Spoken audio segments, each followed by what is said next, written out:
Hello नमस्ते बच्चों, कैसे हैं आप सभी। बहुत बढ़िया। आज के इस वीडियो सेशन के अंदर मैं आपसे बात करने वाला हूं बहुत ही अमेजिंग टॉपिक के बारे में।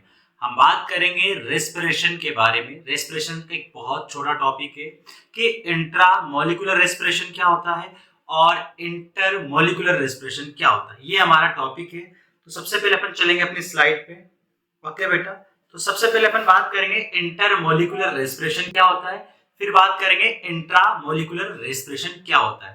आई थिंक दोनों टर्म आपको समझ में आ गई होगी। तो चलिए, तो हमारे पास में ये है सबसे पहले इंटर मॉलिक्यूलर रेस्पिरेशन।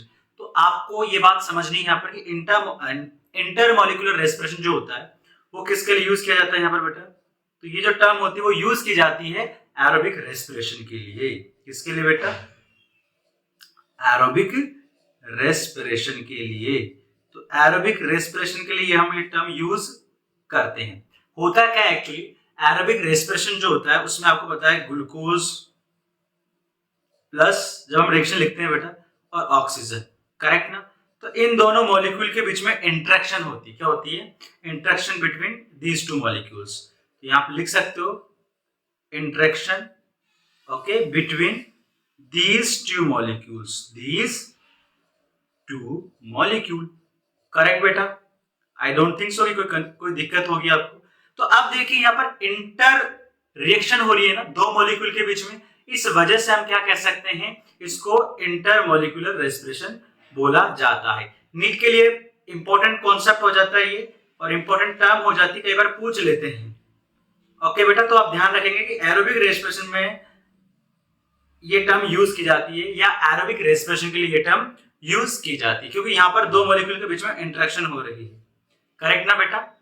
ओके, आगे चलते हैं, आगे बात करते हैं अपन इंट्रा मॉलिक्यूलर रेस्पिरेशन के बारे में। नेक्स्ट हमारी टर्म आती है इंट्रा मॉलिक्यूलर रेस्पिरेशन। अब वो क्या होता है थोड़ा सा उसको भी समझ लो, थोड़ा उसको भी जान लो। अब देखो यहां पर आप समझोगे तो ये जो टर्म होती है बेटा, ये टर्म किसके लिए यूज की जाती है? ये जो टर्म होती है हमारे पास में ये यूज की जाती है अनएरोबिक रेस्पिरेशन के लिए। तो मैं यहां लिख देता हूं anaerobic respiration. This term is used for anaerobic respiration. अब अनएरोबिक रेस्पिरेशन में क्या होता है बेटा कि ऑक्सीजन तो एब्सेंट होता है, करेक्ट ना बेटा। ऑक्सीजन तो यहां पर क्या होता है सर? एब्सेंट होता है, बिल्कुल सही है। दैट मीन यहां पर ऑक्सीजन नहीं होता। दैट मीन जो हमारा अनएरोबिक रेस्पिरेशन होता है वो ऑक्सीजन के एब्सेंट में ही होगा आपके पास में, करेक्ट। कोई दिक्कत कोई परेशानी आपको यहाँ पे? आई डोंट थिंक सो कोई परेशानी होनी चाहिए आपको। ऑलराइट ना। अब समझो होता है क्या बेटा, तो यहाँ पर ऑक्सीजन इन्वॉल्व नहीं होता, तो ये जो रिएक्शन स्टार्ट होगी, ओके बेटा, वो कहां से स्टार्ट होगी रिएक्शन हमारी? तो दिस रिएक्शन जो होती है वो स्टार्ट होती है एनएरोबिक ग्लूकोज से स्टार्ट होगी। तो ऑक्सीजन है ही नहीं यहाँ पर, तो बिकॉज इसमें जो मॉलिक्यूल इन्वॉल्व है वो ग्लूकोज है, ऑक्सीजन तो है नहीं। तो दैट्स व्हाई हम क्या बोलते हैं इसको इंट्रामोलिकुलर रेस्पिरेशन बोला जाता है। कोई दिक्कत कोई परेशानी आपको इसमें? चलिए, तो हम लिखते हैं यहाँ पर, इसको बोलते हैं अपन इंट्रामोलिकुलर रेस्पिरेशन। क्या बोलेंगे बेटा इसको?